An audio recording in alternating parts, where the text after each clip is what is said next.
ఎందుకంటే ప్రతిసారి 2014 నుంచి ఇప్పటి వరకు ఉన్నారు. నేను అది డెవలప్మెంట్ ఎలా చేస్తే బాగుంటుంది, ఎలా ముందుకు వెళ్ళడానికి బాగుంటుంది అని ప్లాన్ చేసుకుంటూ వచ్చాను. అదే రకంగా మేము డెవలప్మెంట్ చేసి అప్పచెబుతాము, మీకు ఈ విధంగా ఇచ్చే ధైర్యం ఉందా అని చెప్పి మేము అడిగాం. కానీ శర్మ గారు. అవును సార్, ఇక్కడ మీడియా మిత్రులకి మొత్తం అందరు ప్రజానికానికి 2 పాయింట్లు తెలియపరుచుకున్నాను. ఈయన ఆఫీస్లో ఈయన పరివారంగా పనిచేస్తున్న వాళ్ళం మేము ఎవ్వరం జీతకాలం కాదు. నేను 2000 బ్యాచ్ అవుట్కమింగ్ మెకానికల్ ఇంజనీర్ని. 2018 ఆయన పార్టీ స్థాపించిన నాటి నుంచి ఇవాళ దాకా కూడా ఆయనతో పాటు ఆయన సిద్ధాంతాలు నచ్చి ఆయనతో పాటు వాలంటరీగా పనిచేస్తున్న వాడిని. ఇలాగ నాలాంటి వాళ్ళు ఇంకా 6 ఉన్నారు. మా అందరినీ ఏంటి మీకు ఎంతో ఇచ్చి ప్రలోభ పెడుతున్నారు జేకేఆర్ గారు, అంతకన్నా రూపాయి ఇస్తాం మా దగ్గరికి రా అని మాకు బెదిరింపులు, ఇవన్నీ జరిగే పనులు కావు. మేమందరం ఆయనకి వాలంటరీగా పనిచేస్తున్నాం. 1 థింగ్ ఈజ్ క్లియర్. 2, ఇప్పుడు సార్ చెప్పినట్టు భూమికి ఎకరానికి 1200 గజాలు, ఎకరానికి 1200 గజాలు, అది ఎంతకాలం? దీనికో చిన్న మాలో మాకు అంతర్గంగా సమాధానం దొరకని ఒక చిన్న విన్నపం మీ అందరినీ అడుగుతున్నాం. మీడియా మిత్రులు మీరు చెప్పినా సరే 2014లోనే ఎకరం ఇచ్చిన వాళ్ళకి 1200 గజాలు ఇస్తామన్నారు. అప్పుడు గవర్నమెంట్ రిజిస్ట్రేషన్ వాల్యూ ఎంత? గజం 4000 కూడా లేదు. రెవెన్యూ ట్యాక్స్ జగన్ గారు వచ్చారు, కొంచెం పెంచారు. ఈయన వచ్చారు, ఏకంగా 24లో ఏకంగా డబల్ చేశారు. ఇవాళ ఈ క్యాపిటల్ సిటీ కింద అంటే ఈ కాజా, చిన్నకాకాని దగ్గర నుంచి ఈ క్యాపిటల్ సిటీ ఇవన్నీ కూడాను ఇవాళ book value, government registered book value గజం 8000 ఉంది.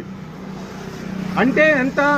85 లక్షలు బుక్ వాల్యూ ఉంది ఎకరం. అంటే సైన్స్ రూల్ ప్రకారం ఎజెండాకి మేము ఎప్పుడు వెళ్ళట్లా, కానీ అవసరమైనప్పుడు మేము సాక్ష్యాలతో సహా చూపిస్తాం.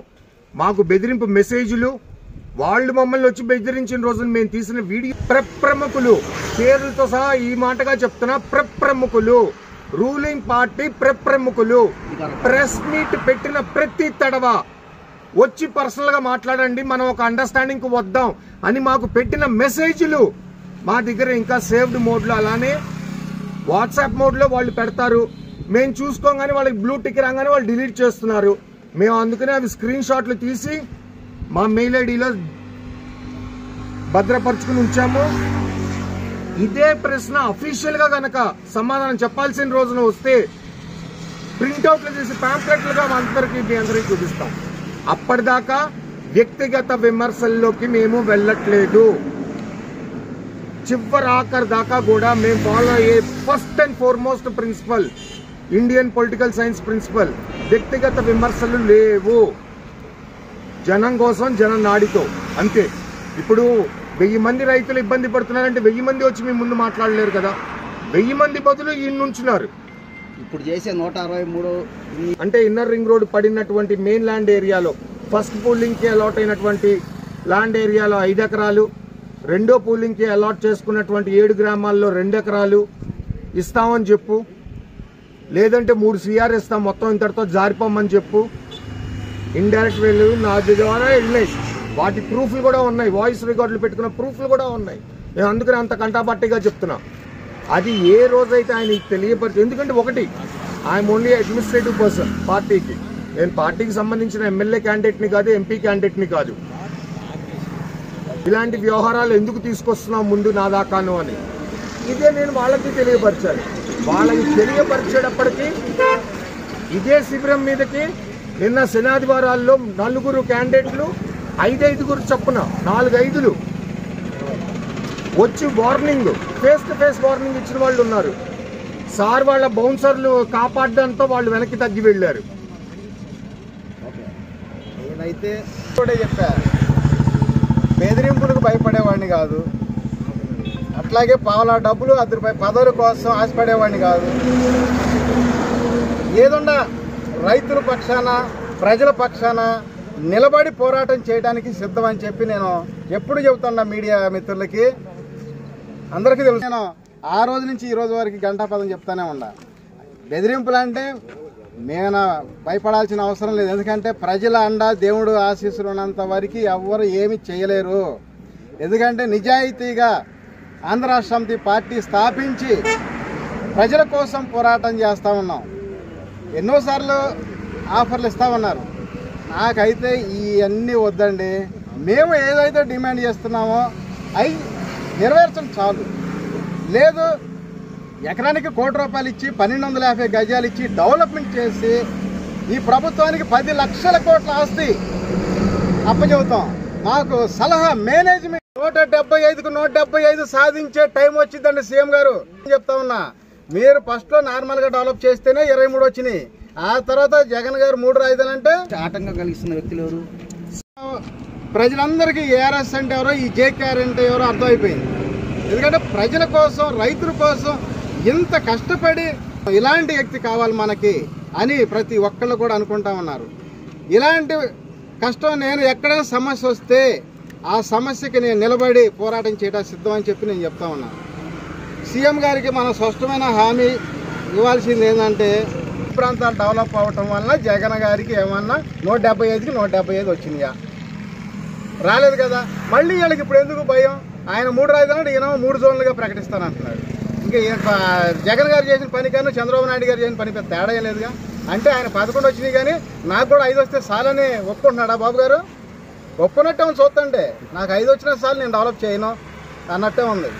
అందుకని ఏంటంటే నేను ఇలాగే కొనసాగి పొలం ఉండదు. 10 ఎకరాల్లో 10 ఇళ్ళు కట్టుకుంటామా? 1 ఎకరంలో ఇల్లు కట్టుకుంటాం, 9 ఎకరాల్లో పంట వేసుకుంటాం. ఈ 9 ఎకరాల్లో పండింది తీసుకొచ్చి ఇంట్లో వేసుకొని 10 మంది పంచుతారు. కానీ అమ్మో అట్లాగే రాష్ట్రంలో అదృష్టం పొంది రాజధాని వచ్చింది. ఏదో సెంటర్ పాయింట్ జిల్లానే కానీ ఎట్లనే కానీ ఈ ప్రాంతంలో డెవలప్ అయితే అటు ప్రాంతం వ్యతిరేకత వచ్చింది, ఇటు ప్రాంతం వ్యతిరేకత వచ్చింది. ఓట్ల కోసం అని చెప్పి చేస్తా ఈడ విధ్వంసం చేయడం తప్పితే సెకండ్ పూలింగ్ కానీ, outer ring road, inner ring road వాళ్ళు ఏడ కొనుక్కుంటే అక్కడ మాత్రమే రేట్లు రావాలి. ఆ విధంగా చాలా అన్యాయం చేస్తూ ఉన్నారు. అందుకని చెప్పి మనం డిమాండ్ చేస్తూ ఉన్నాం. ఎందుకంటే మనం గతంలో కూడా చూసాం, పార్టీలు రాజకీయాలు వేరు, అభివృద్ధి వేరు. ఒకసారి అభివృద్ధి అవుతుందని చెప్పి మిగతా సార్లు వ్యతిరేకత వస్తుందని చెప్పి చాలా విధాలుగా కూడా మోసం చేస్తున్నారు రైతులు. నేను కోరుకున్నాను. అందుకని ఇప్పుడు ప్లాట్లు అప్పచెప్పాలి. వాళ్ళకి ముఖ్యంగా తొందరగా డెవలప్మెంట్ చేసి ప్లాట్లు అప్పచెప్పాలి. ఈ సెకండ్ పూలింగ్, థర్డ్ పూలింగ్ అని టైం డిలే చేస్తూ ఉన్నారు. ప్రభుత్వం అయితే తీసుకొని వాళ్ళు వ్యాపారాలు చేసుకోవాలి, రియల్ ఎస్టేట్ వ్యాపారాలు అనే ఆలోచన తప్ప మిగతాదే కాకపోతుందా. నేనేమంటున్నానంటే తీసుకోదలిస్తే తీసుకొని ఇమ్మీడియట్గా డెవలప్మెంట్ చేయాలి. మళ్ళీ సెకండ్ పూలింగ్ అని 7 గ్రామాలు, రేపు థర్డ్ పూలింగ్ అని చెప్పి మళ్ళీ ఇంకొక 20 గ్రామాలు అని చెప్పి అందరూ ఆలోచిస్తున్నారు. చేసి చూడండి, అసలు ఒక్కసారి ఎలా చేసి చూడండి ఎలా ఉంటుందో అసలుకి. అప్పుడు 20 ఎందుకంటే మంచి చేయాలి అనే మంచి మనసు ఉండాలి. సీఎం గారు చూస్తుంటే నాకైతే ఒకటే అనిపిస్తుంది, ఆయన స్వశక్తిగా కష్టపడి సాధించుకుంటే ప్రజల బాధలు సాధనలు తెలుస్తుంది. ఆయన ఎవరి దగ్గర నుంచో పార్టీ పదవులు లాక్కున్నప్పుడు ఇలాంటి ఆలోచనలు లోతుగా ఆలోచించలేడు. ఎందుకంటే నేనేదో సంపాదించుకున్నా, నా కుటుంబం నేను బాగుంటే చాలు, ఎవరు ఆడపోతే నాకెందుకు అన్నట్టు వ్యవహరిస్తా ఉన్నాను. వాస్తవాలు ఇవన్నీ కూడా మళ్ళీ సర్వే నెంబర్లు వదిలి ఏ ఊళ్ళో అయితే తీసుకున్నారో ఆ ఊరు మిగతా ఎల్పీ నెంబర్లు ఇచ్చేసేయండి, ల్యాండ్ కన్వర్షన్ వదిలేసేయండి, మీకు అవసరం లేకపోతే. ఏది స్పష్టమైన హామీ లేకుండా ప్రతిసారి ఈ ప్రాంతం రైతులు మోసం చేసుకుంటా చెప్తానే ఉన్నారు. అలాగే బెదిరిస్తే భయపడే కాలం ఇది. మా నాయకులను కానీ లేకపోతే మా దగ్గర వచ్చే కొంతమంది శిబిరంలో వాళ్ళని కానీ మీరు వెళ్తే ఊరుకోము. మేము ఆయన ఎంత పార్టీ, ఆయన దగ్గరికి ఎందుకు పోతున్నారు, ఎంత పార్టీ అనేది కాదు. ఇప్పుడు ఇచ్చే పరిస్థితి లేదు. మొన్న వారం రోజులు ఎలా చేసుకుని ఒక 7 గ్రామాలు, ఈ వారం రోజులు అందరూ ఎమ్మెల్యేలు, మంత్రులు, కేంద్ర మంత్రులు, రాష్ట్ర మంత్రులు అందరూ పోయి రైతులను అడిగితే మాకు ఎకరానికి ₹1,00,00,000 ఇచ్చి 1,250 గజం ఇస్తేనే మేము ఇస్తాం, లేకపోతే ఇవని చెప్పి స్పష్టంగా చెప్పారు. వారం రోజులు తిరిగి ఒక ఆయన ఎవరో 4 ఎకరాలు ఇచ్చారు. అంటే ఒక వారం రోజులు తిరిగితే 4 ఎకరాలు ఇస్తే అదే రకంగా ఈ యొక్క 50,000 ఎకరాలు పూలింగ్ తీసుకోవాలంటే కనీసం ఒక 5 సంవత్సరాలు బట్టి. అట్లా కాకుండా సరే బాగానే ఉంది ఆలోచన, ఎందుకంటే తరతరానికి కాపాడుకొచ్చుకుంటున్న భూములు అవి నేను ఇచ్చేపుతున్నాను చెప్పి ఎలా చేయమానండి. ఒకప్పుడు మంత్రి నారాయణ గారు చెప్పేవాళ్ళు క్యూలు కట్టి ఉంటున్నారు. నా రకంగా వాళ్ళు తీసుకోవడం ఓకే, క్యూలు కట్టి ఉంటారు అప్పుడు. ఎందుకంటే ఈ వచ్చే డబ్బులతోటి మనకు ఉపాధి కలిగిద్ది, వాళ్ళ పిల్లల్ని చదివించుకోవడానికి కానీ, పెళ్లి చేసుకోవడానికి కానీ, లేకపోతే ఇంకా వేరే ఆరోగ్య సమస్యలు కానీ. కూటమి ప్రభుత్వానికి, ప్రెస్ మిత్రులందరికీ నమస్కారాలు. ఇక్కడ ఈ ప్రాంతంలో జరుగుతున్న అన్యాయం గురించి ఈరోజు 163 రోజుల నుంచి ఈ రిలే నిరసన దీక్ష చేయడం జరుగుతూ ఉంది. ఇక్కడ మన దగ్గరకు వచ్చే రైతులకి, రైతు కూలీలకు కూడా ధన్యవాదాలు చెప్పాల్సిన అవసరం ఉంది. ఎందుకంటే వాళ్ళు మనతో పాటు అందరూ కూడా కలిసి కట్టి, మన పార్టీ తరఫు నాయకులు అందరూ కూడా, ఎందుకంటే ఇక్కడ జరుగుతున్న అన్యాయం రియల్ ఎస్టేట్ చేసుకుంటున్నారు రాజకీయ నాయకులు అంతే తప్ప డెవలప్మెంట్ చేయడానికి మాత్రం ఎటువంటి మనసు అప్పట్లో వాళ్ళకి. అందుకని ఎంత కష్టపడతా నిరంతరం పోరాటం కొనసాగిస్తూ ఉన్నాము. సీఎం గారు ఒకటే ఆలోచించాలి. ఆయన ఫస్ట్ రాజధాని పెట్టినప్పుడు 23 సీట్లు వచ్చింది రెండోసారి. తర్వాత జగన్ గారు 3 రాజధాని అన్నాక 11 సీట్లు అంటే దాంట్లో సగానికి పరిమితం అయ్యారు. అలాగే ఈయన ఇలాగే మొండి వైఖరితో కొనసాగుతూ ఉంటే దాంట్లో సగం అంటే 5.5 ఉన్నది కాబట్టి 11లో 5 సీట్లు. ఈ సీఎం గారి 5 సీట్లు అభివృద్ధి నోచుకోలేని పరిస్థితి వచ్చింది. ఎప్పుడు రేట్లు వచ్చినా కానీ ఇక్కడ అణిచివేయాలి. ఏడేదో రేట్లు వస్తే రాష్ట్రం అంతా రేట్లు ప్రజలు రేపు అక్కడ ఓట్లు వేయరు, మనకి వ్యతిరేకత వచ్చింది అంటారు. ఎందుకు వచ్చింది? రాజధాని పెట్టిన కాడ ₹1 అదనంగా రేట్లు ఉంటాయి. ఇక్కడ పెరిగినప్పుడే కదా 2014 రాజధాని పెట్టి నీకు ఇక్కడ కూడా గెలిపించుకొని ఓడించారు. మరి జగన్ గారిని గెలిపించారు వైసీపీని. మరి అట్లాగే మరి అదే నిజం అయితే మళ్ళీ మొన్న కూడా ఆయనే గెలిపించారుగా. మరి ఈయన 11 సీట్లు ఎందుకు వచ్చినాయి అంటే రాజధాని పవర్ పనిచేస్తుందా లేకపోతే రాజధాని పవర్ పనిచేయట్లేదా? ఈ ల్యాండ్ అంతా దేనికి, వాట్ పర్పస్? వీళ్ళు అమ్ముకోవడానిక, రైతులు మోసం చేయడానిక, వ్యాపారం చేయడానిక, దేని నిమిత్తం చేస్తున్నారు? అందుకని జేకే గారు చేస్తున్న ఇలా సపోర్ట్ చేస్తున్నారు. మిత్రులకి అందరికీ నమస్కారం. ఈరోజు ఈ నిరసన దీక్ష నుంచి మాట్లాడుతున్నామంటే ఈ రోజుకి 163 రోజులు మేము చేరాం. ఎందుకంటే రైతులకి జరుగుతున్నాయి, మేము చేస్తున్న దాని గురించి మాకు ఎంతవరకు రెస్పాండ్ ఇవ్వట్లేదు. కానీ రైతులకి, రైతుల భూములకి డబ్బులు ఇవ్వాలని, తగిన న్యాయం చేయాలని చెప్పి సార్ పోరాడుతున్నారు. మీరందరూ సరఫరాలను కోరుకుంటున్నాం. అదే కాకుండా సార్పై వస్తున్న ఒకళ్ళు కాదు, ఇద్దరు కాదు, ఎంతోమంది వచ్చి ఈ దీక్షా శిబిరాన్ని తీసేయమని అంత డబ్బులు ఇస్తాం, ఇంత డబ్బులు ఇస్తాం అని చెప్పి వచ్చి పొలవ పెట్టి మా మీద అటాక్ చేస్తున్నారు. రీసెంట్గా 2 days బ్యాక్ కూడా చేశారు. అందుకని ఈరోజు ప్రెస్ మీట్ పెట్టడం జరిగింది. దాన్ని బట్టి మీరు ఉన్నారు కాబట్టి, మీరు పబ్లిక్కి తెలుపుతారు కాబట్టి మీకు చెప్తున్నాం. ప్రతి ఒక్కళ్ళు వచ్చి మీరు తీసేయండి, మీకెందుకు, మీకు అవసరం, అంత ఇస్తా ఉన్నారు.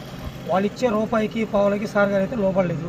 ఈ రోజు కూడా చెప్తున్నాం, ఆ రోజు చెప్పి ఈరోజు చెప్తున్నాం. ఇప్పటి వరకు ఎవరికి కూడా లోపడలేదు. కానీ వచ్చి ఉన్న అటాక్ జరుగుతుంది. ఆయన జరిగింది కదా అని చెప్పి ఇంతవరకు ఆగట్లేదు. కానీ నిన్నటిదాకా 1.5, 2.5 ల్యాండ్ పూలింగ్, మళ్ళీ 3వ ల్యాండ్ పూలింగ్ అన్నారు. అసలు తీసుకున్న వాళ్ళకే ఇవ్వట్లేదు. మరి ఇంకా తీసుకున్న వాళ్ళకి ఏమిస్తారు? ఫస్ట్ తీసుకున్న వాళ్ళకే మీరు ఇవ్వలేదు, మరి మీరేమిస్తారు? 2 అన్నారు, 2 కాదన్నారు, మళ్ళీ 3 అన్నారు. ఎవరికి ఏం చేస్తారు మీరు? అసలు ఒక న్యాయం చేస్తే 2 న్యాయాన్ని ఆలోచిస్తారు. కానీ మీరు ఏ న్యాయం చేయనప్పుడు మేమే ఆలోచించాలి? ఇది డైరెక్ట్ మీరు చెప్పండి. నేను ఇప్పుడు ఇదే మాట్లాడుతున్నాను. క్యాబినెట్ మీటింగ్ రేపు 14 ఏమన్నారు? ఈ క్యాబినెట్ మీటింగ్ రేపు 14 ఏమన్నారు కదా, అదే క్యాబినెట్ మీటింగ్ ప్రెస్ మిత్రుల ద్వారా చెప్పండి. ఈ అమౌంట్ మొత్తం స్టేట్ గవర్నమెంట్ ఇస్తుందా, ఇది తీసుకునే భూములకి సెంట్రల్ గవర్నమెంట్ ఇస్తుందా, అది చెప్పండి. అదే కాకుండా మీరు ఏదైనా ఉంటే రండి, మా దగ్గరకు రండి, మేము రైతుతో మేము మాట్లాడిస్తాం. ఇది మీరు అక్కడ కనుక తీసుకెళ్ళేటట్టయితే క్యాబినెట్కి చెప్తున్నాం, లైవ్లో చెప్తున్నాం. మీరు కనుక వెళ్ళి అక్కడ చెప్పేటట్టయితే మేము ఇప్పుడు మీ మీద ఎవరైనా వచ్చి పిల్లవాళ్ళు పెట్టినా, మిమ్మల్ని బెదిరించినా మీరు భయపడాల్సిన అవసరం చెప్పి మాకుంది. ఎకరం ఉంది, ఎకరం మాది పోతుంది. ఇదివరకు 1,40 లక్షలకు అమ్మారు, ఇప్పుడు వచ్చి 70 లక్షలకు అడుగుతున్నారు. మేమేం చేయాలా? ఆ రోజు వాళ్ళకి అవసరం ఆ రేటు చెప్పాడు, ఇప్పుడు అవసరం లేదని చెప్పి ఈ రేటు చెప్తున్నారు. మొత్తం గేదెలు మొత్తం ఒకటే గాడికి కట్టేలంగా, ఒకటే గాడికి కడితే ఎట్లా చేయగలుగుతాం? అందుకని మేము అడుగుతున్నాం, ఇదే క్వశ్చన్ చేస్తున్నాం. కానీ రైతులకి, రైతు కూలీలకు కూడా కంపల్సరీ 10,000 రూపాయలు, నెలవారీ 10,000 రూపాయలు ఇవ్వాలి. సార్ గారు ఏదైతే పెట్టారో ఆ హామీలు కంపల్సరీ నెరవేర్చాలి. లేని అలా ఈ దీక్ష అనుకున్నారు, ఏమో పెట్టాళ్ళు అనుకున్నారు. ఇక్కడ కాదు, ఇక సచివాలయం ఎదురే పెట్టగలిగింది. ఇదే శిబిరం అక్కడ పెట్టగలుగుతాం. ఇది నెరవేరకపోతే చూస్తున్నాం. మమ్మల్ని రాత్రి కూడా బెదిరించారు. మంగళగిరి వెళ్ళాము, తాడికొండ స్టేషన్ నుంచి వచ్చి ఇక్కడికి గోండాలను పంపించి మమ్మల్ని బెదిరించారు. అయినా మేము భయపడలా. మీకెందుకు దీక్షా శిబిరం తీసేయండి, 1 కోటి ఇస్తాం 2 కోట్లు ఇస్తాం అన్నారు. సార్ దగ్గరికి వెళ్ళారు, అయినా సార్ కూడా ఏం మాట్లాడాలి, నాకు అవసరం లేదు, రైతులకు న్యాయం చేయమని చెప్పాడు. మేము అదే విధంగా చెప్తున్నాం, రైతులకి రైతు కూలికి న్యాయం చేయండి. ఆ విధంగా కాకుండా అన్అఫీషియల్గా వచ్చి బెదిరించి చేస్తే అది ప్రెస్ మిత్రులకి వదిలేస్తున్నాం. మీరు ఏం చేస్తారో మీరు ఇప్పుడు దాకా అక్కడికి చేర్చేరు తెలియదు, ఇది ఒకటన్నా చేర్చండి. మాదాస్ మురళి అండి, ఎస్సీసీఎల్ రాష్ట్ర అధ్యక్షుడిని. పెడితేనే మీకు ఇంత ప్రెషర్ వస్తోంది. ఇప్పుడు తోటి సభ్యులు చెప్పిన విధంగా మీరు సెక్రటేరియట్ దగ్గర పెడితే ఇంకో చోట పెడితే మీకు అంత ప్రెషర్ రాకపోదా? మరి మీరు ఎలా ఉన్నారు సార్? అంత ప్రెషర్ ఒకవేళ సెక్రటేరియట్ దగ్గర కానీ అక్కడ క్యాపిటల్ ఏరియాలో కానీ మాకు దీక్షా శిబిరం పెట్టుకోవడానికి పర్మిషన్ లేదు అని పోలీసు వారు కానీ పొలిటికల్ వాళ్ళు కానీ మా మీద ఎటువంటి ప్రెషర్ తీసుకొస్తే ఇది పంచాయతీ లెవెల్ పరిధిగా ప్రతి పంచాయతీ ఏరియాలో ఒక్కొక్క శిబిరం నెలవేరుతుంది. మాకున్న కార్యకర్తలు మాకున్నారు. వారి స్వగృహాలు మేము ఎవరికి 1 రూపాయి ఇచ్చి, ఇదిగో ఇక్కడ ఇంతమంది ఉన్నారు, ఎవరికి 1 రూపాయి ఇచ్చి లేకపోతే ఇది చేసి మేమే ప్రలోభంలో పెట్టి ఏం తీసుకురావట్లా. ఏ ఏరియాలో ఉండేవాళ్ళు ఆ ఏరియాలో ఉండేవాళ్ళు వాళ్ళు ఉన్నారు. ఒకవేళ గనక ఇంతకన్నా విస్తృతం చేయాల్సిన పరిస్థితే వచ్చి మాకు క్యాపిటల్ ఏరియాలో పర్మిషన్ లేదు అని అంటే ఇక్కడి నుంచి ప్రతి పంచాయతీ లిమిట్లో మా కార్యకర్తల స్వగృహాల దగ్గర ఇలాంటి శిబిరాలు ఇంతకన్నా విస్తృతంగా స్టార్ట్ అవుతాయి. ఇప్పటికన్నా కూటమి ప్రభుత్వం వారు దయచేసి దీని గురించి త్వరగా ఒక డెసిషన్ చెప్తే మేమందరం దానికి